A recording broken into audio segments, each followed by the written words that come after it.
Galing Palipunan 5, Quarter 4, Week 6.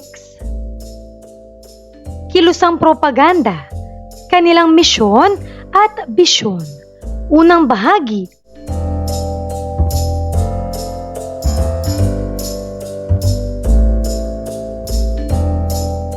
Revised K-12 curriculum with me, Teacher KMT. Magandang araw mga bata! Ngayon ay pag-aaralan natin ang tungkol sa kilusang propaganda, kanilang misyon at bisyon. Unang bahagi. Mga kasanayan. Una, naiisa-isa ang mga layunin ng pagkakatatag ng kilusang propaganda. Pangalawa, nasusuri ang papel na ginampanan ng kilusang propaganda sa pag-usbong ng nasyonalismo. Pangatlo, nakagagawa ng isang presentasyon tungkol sa layunin ng kilusang propaganda at ang kahalagahan ng naging pamamaraan ng mga propagandista. Unang araw. Maikling balik-aral.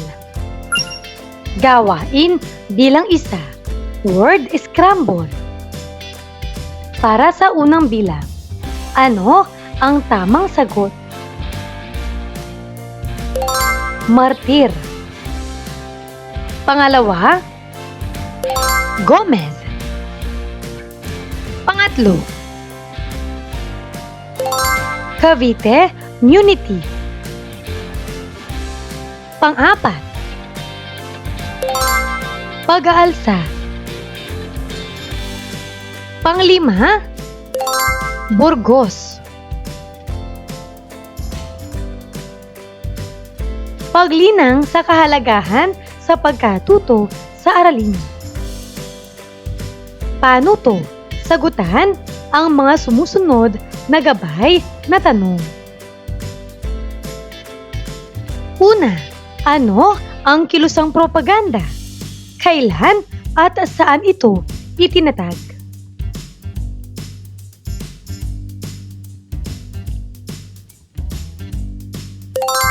Ang kilusang propaganda ay isang kilusan ng mga Pilipinong ilustrado na itinatag noong 1872 hanggang 1892 sa Espanya upang ipaglaban ang mga reforma sa mapayapang paraan.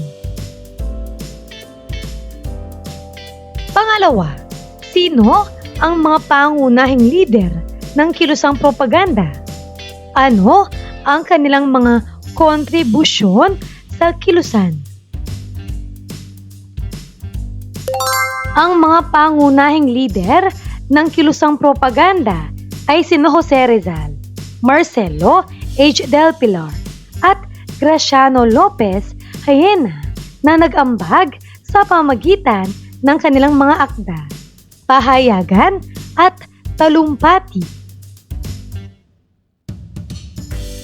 Pangatlo, ano ang mga pangunahing layunin ng kilusang propaganda? Paano nila nilalayon na makamit ang mga layuning ito? Layunin ng kilusang propaganda na makamit ang reforma, pantay na karapatan at kinatawan ng Pilipinas sa Kortes ng Espanya sa pamamagitan ng mapayapang pakikibaka.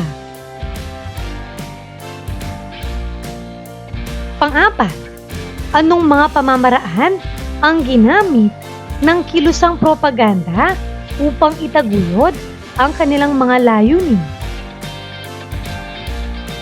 Ginamit ng kilusang propaganda ang pagsusulat ng nobela, sanaysay at pahayagan tulad ng La Solidaridad upang ipahayag ang kanilang mga layunin. Panglima, ano ang naging epekto ng kilusang propaganda sa pag-unlad ng nasyonalismo sa Pilipinas. Nakatulong ang kilusang propaganda sa pag-unlad ng nasyonalismo sa Pilipinas sa pamamagitan ng paggising ng kamalayang makabayan ng mga Pilipino. Paghawan ng bokabularyo sa nilalaman ng aralin. Gawain bilang 2, word search. Paano to? Hanapin ang mga salita. Salungguhitan ang mga nabuong salita.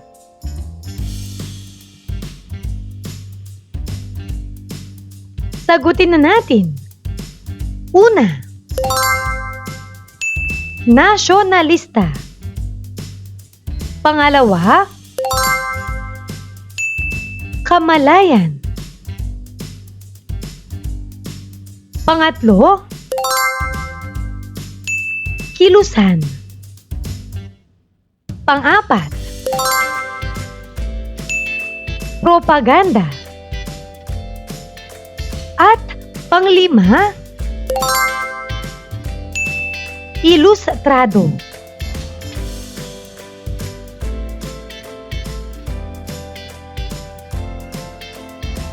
Pag-aralan na natin kilusang propaganda, kanilang misyon at bisyon. Pagproseso ng pag-unawa. Ang kilusang propaganda ay isang kilusang itinatag sa Espanya noong 1872 hanggang 1892 ng mga Pilipinong ilustrado sa Europa. Ilan sa mga kasapi nito ang mga ilustradong sina Jose Rizal, Graciano Lopez Jaena, Marcelo H. del Pilar, Mariano Ponce, at magkapatid na Juan at Antonio Luna. Isa sa mga pangunahing layunin ng kilusan ang pagkakaroon ng pantay na pagtingin at karapatan sa mga Espanyol at mga Filipino. Pagkakaroon ng representasyon ng Pilipinas sa Cortes, ang Kongreso ng Espanya. Sekularisasyon ng mga parokya. Pagbubuo ng sistema ng edukasyon na labas sa impluwensya ng mga fraile. Paglansag ng polo o sapilitang paggawa at vandala, ang sapilitang pagbibili ng mga produkto sa pamahalaan. Pagkakaroon ng batayang kalayaan sa pagpapahayag. Nabuo ang kilusan dahil sa paglago ng diwang nasyonalista sa kamalayan ng mga Filipinong nakapag-aral na pinaigting ng mga pangyayaring pangkasaysayang tulad ng pagbitay sa tatlong pari na sina Mariano Gomez, Jose Burgos at Jacinto Zamora. Higit kaysa mga layuning politikal, nabuo ang kilusan para sa mga tunguhing higit na pampanitikan at pangkultura.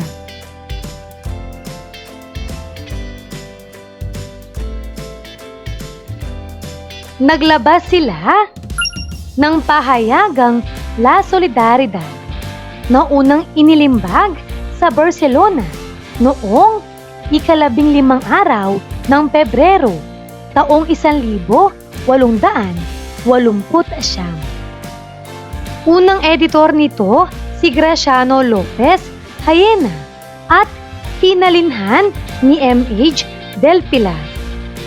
Dito, inilathala ang mga tuliksa nila sa katiwalian sa kolonya ng Pilipinas. Bukod sa mga ilustrado, nalathala din dito ang ibang kaalyado ng mga Filipino, gaya ni Ferdinand Blumentritt. isang Austrianong heograpo at etnologo na nakilala at naging kaibigan ni Rizal sa Alemanya.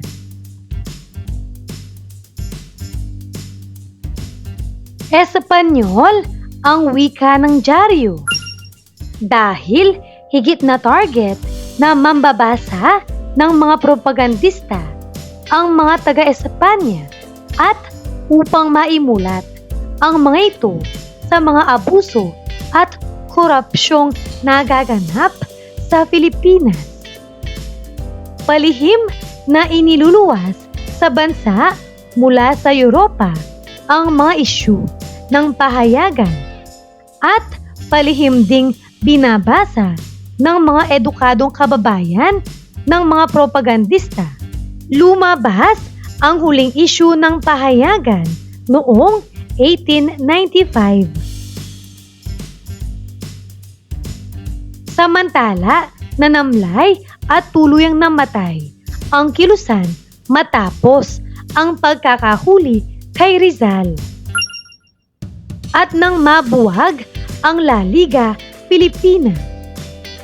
Sinundan ito ng katipunan, ngunit tungo sa higit na revolusyonaryong layunin, ang ganap na kalayaan ng bansa at pagpapatalsik sa mga kolonyalistang Espanyol.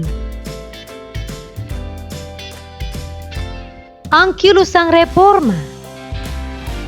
Ang hindi makatarungang pagpatay sa tatlong pari, Padre Mariano Gomez, Jose Burgos at Jacinto Zamora, ang naging daan sa paghahangad ng reforma o pagbabago ng mga Pilipino laban sa pamahalaang Kastila.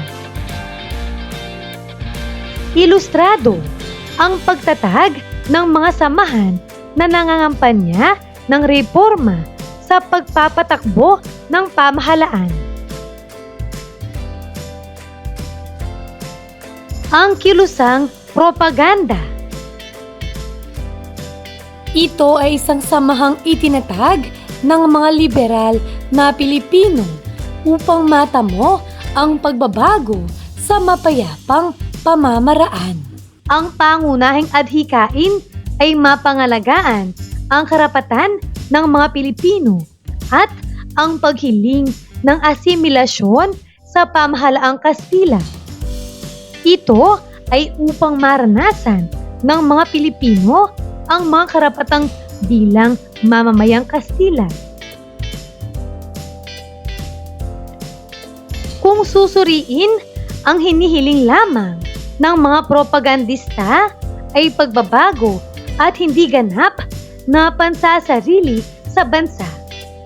Ang pamamaraang ginagamit ng mga reformista o propagandista ay ang pluma. Sumulat sila ng mga nobela, magasin, aklat at iba pang babasahin upang maipahayag ang kanilang mga kahilingan sa pamahalaang Kastila.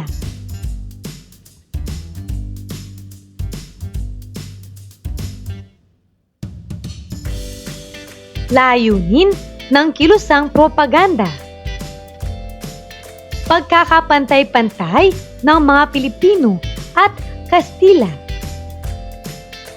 Pagkilala sa Pilipinas bilang bahagi o probinsya ng Espanya. Pagkakaroon ng representasyon sa Spanish Cortes ng Espanya. Pagtatalaga ng mga Pilipinong paring sekular sa mga parokya. Pagkilala sa mga karapatang pantao ng mga Pilipino. Pagkakaroon ng mga pagbabago sa pamamalakad sa pamahalaan. Pamprosesong tanong. Gawain bilang 3. #I understand. Paano to? Sagutan ang mga sumusunod na katanungan at isulat ang sagot sa sagutang papel. Una, ano ang pangunahing layunin ng kilusang propaganda at paano nila ito isinulong? Magaling! Ang pangunahing layunin ng kilusang propaganda ay makamit ang mga reforma at pantay na karapatan ng mga Pilipino sa mapayapang paraan sa pamamagitan ng pagsusulat at pagpapahayag ng ideya. Pangalawa, sino ang ilan sa mga kilalang kasapi ng kilusang propaganda? Tama! Ilan sa mga kilalang kasapi ng kilusang propaganda ay sina Jose Rizal, Marcelo H. del Pilar, at Graciano Lopez Hayena. Pangatlo, anong mga partikular na gawa o ideya ng mga propagandista ang nagkaroon ng pinakamalaking epekto sa pag-unlad ng nasyonalismong Pilipino? Mahusay! Ang mga nobelang Noli Me Tangere at El Filibusterismo at ang pahayagang La Solidaridad ang nagkaroon ng pinakamalaking epekto sa pag-unlad ng nasyonalismong Pilipino. Pangapat, ano ang pamana ng kilusang propaganda sa Pilipinas? Tama! Ang pamana ng kilusang propaganda sa Pilipinas ay ang paggising ng kamalayang makabayan at paghahanda ng isipan ng mga Pilipino sa pakikibaka para sa kalayaan. Panglima, ihambing at ipagkontrasto ang mga pamamaraan ng kilusang propaganda sa mga pamamaraan ng kilusang reforma. Magaling! Ang kilusang propaganda ay gumamit ng pagsusulat at mapayapang pamamaraan sa Espanya, samantalang ang kilusang reforma ay mas nakatuon sa tuwirang paghiling ng pagbabago sa loob ng Pilipinas sa pamamagitan ng petisyon at lokal na pagkilos. Ikalawang araw, ang mga propagandista. Ang kilusang ito ay binubuo ng mga intelektual sa gitnang uri tulad ni Jose Rizal, Marcelo H. del Pilar, Graciano Lopez Hayena, Antonio Luna, Mariano Ponce, Jose Maria Panganiban, Pedro Paterno, at iba pa. Una, Jose Rizal. Gumamit ng dalawang sagisag panulat, Laong Laan, Amor Patrio, Di Masalang, Masonry, itinatag La Liga Filipina. Ikalawa, Marcelo H. del Pilar. Gumamit ng iba't ibang sagisag panulat tulad ng Plaridel, Pupdo, Piping Dilat, at Dolores Manapat.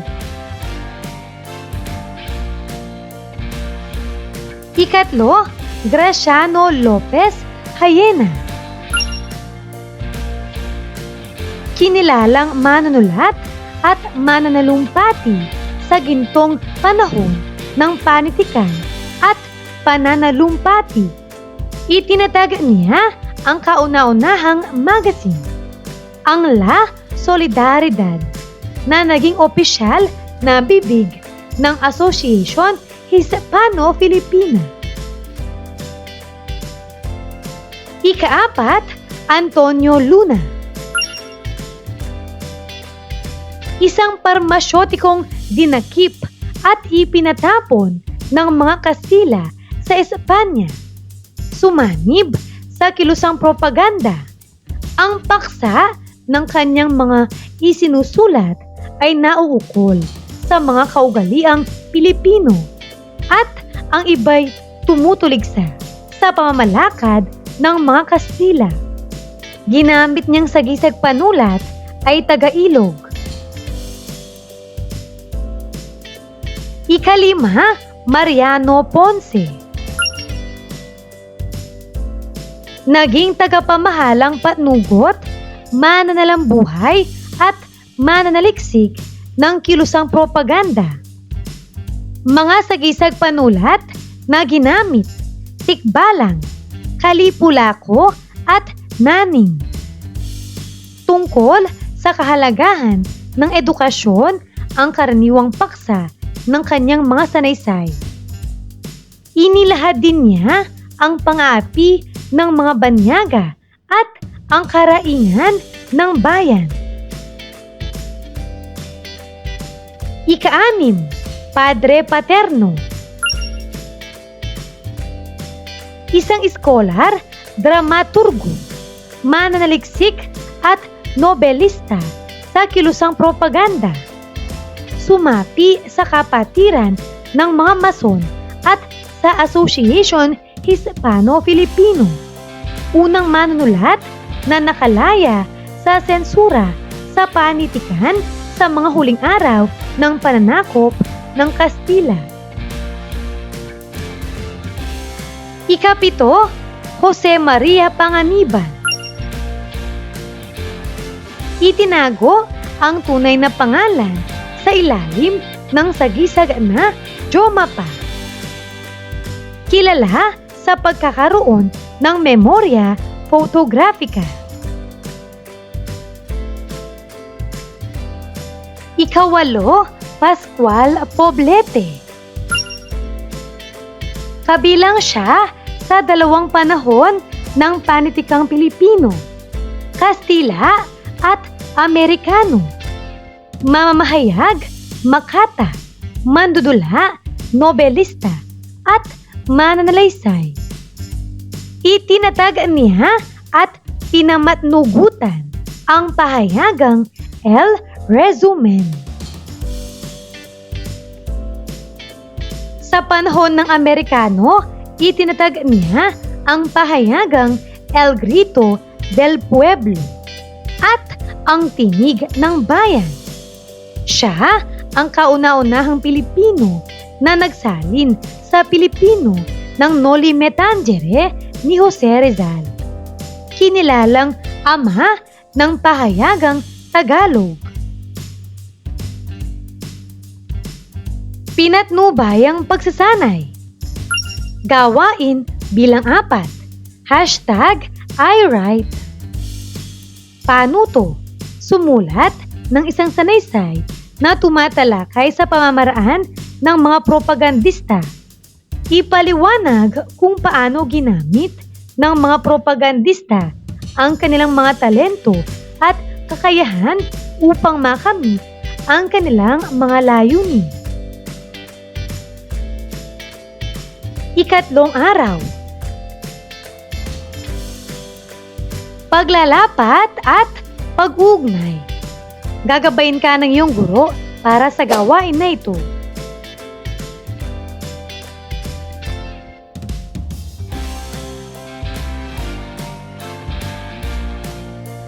Ika-4 na araw. Pabaong pagkatuto. Gagabayin ka ng iyong guro para sa gawain na ito.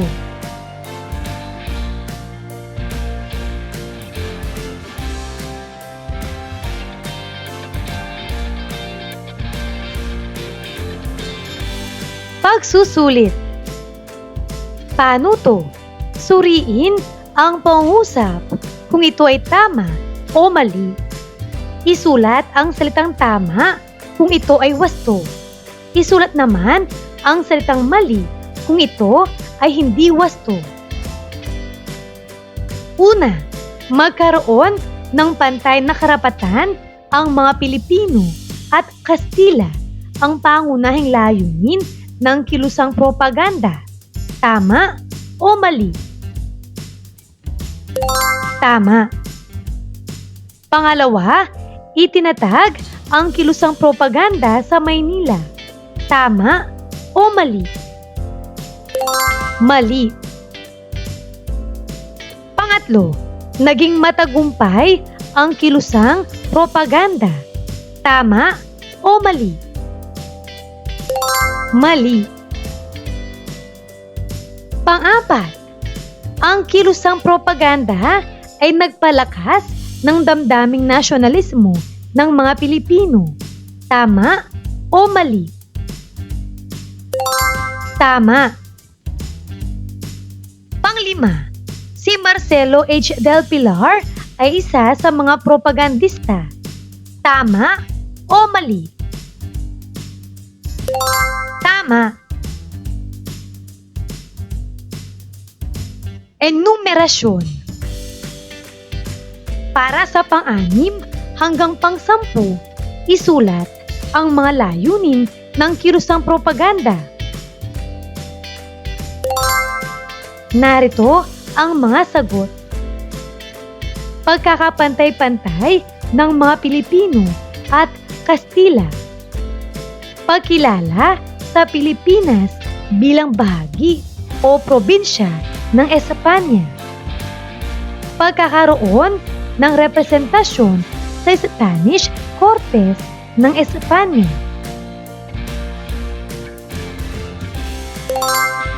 Pagtatalaga ng mga Pilipinong paring sekular sa mga parokya. Pagkilala sa mga karapatang pantao ng mga Pilipino. Pagkakaroon ng mga pagbabago sa pamamalakad sa pamahalaan. Mahusay mga bata! Ano ang mga natutuhan mo sa araw na ito?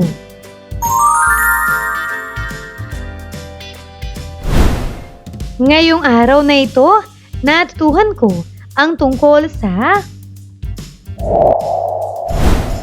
kilusang propaganda, kanilang misyon at bisyon.